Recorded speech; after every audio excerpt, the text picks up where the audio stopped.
ABC 10's Kevin Terpstra sat down with this Marquette native who climbs mountains with no legs and raises the bar on inspiration and determination.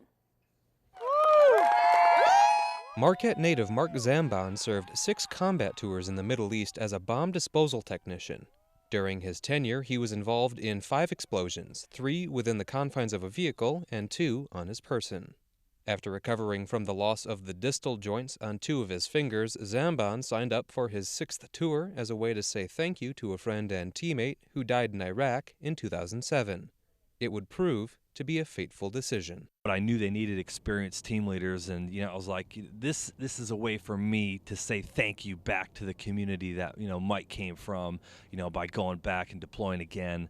So took another team up, trained them as a team leader, and hit the ground running in Sangin, Afghanistan, a real dangerous area, and we kicked some butt. But halfway through the tour, unfortunately, I had a bomb detonate under my legs, 10 pounds of homemade explosives, and took off my legs then and there. Quick action by his team saved Zambon's life, and while his tour may have been over, his journey was anything but.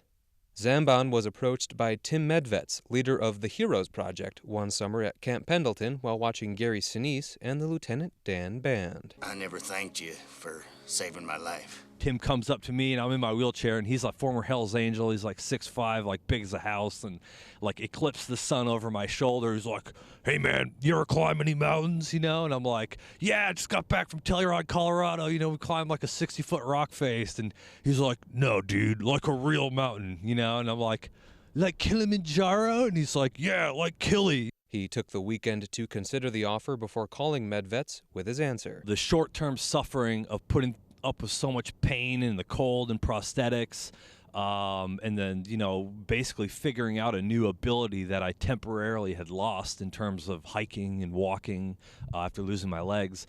That short-term suffering would be far outweighed by the long-term benefit of accomplishing a feat that many able-bodied people can't do. Thus, Zambon scaled Mount Kilimanjaro and buried the dog tags of 2 fallen friends. In addition to climbing the mountain, Zambon has competed in a couple of triathlons as the swimmer and even got to the point where he was invited to train for the 2016 Summer Paralympics. But then in July, on a breaststroke, the bicep tendon in my shoulder, my left shoulder, it blew out, on the swim stroke, and I've been healing it since. While 2016 is on hold, there's still hope to compete in the 2020 Games, and Zambon's list of achievements don't end there.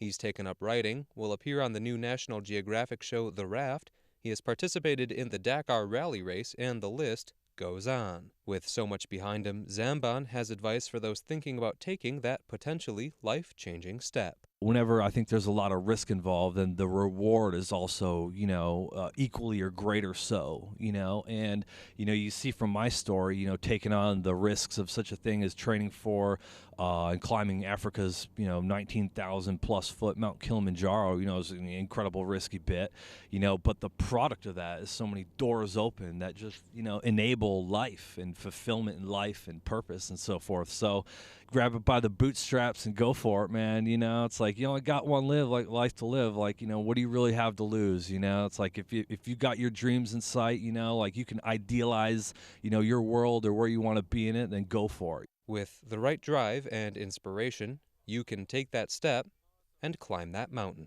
Kevin Terpstra, ABC 10 and CW5 News.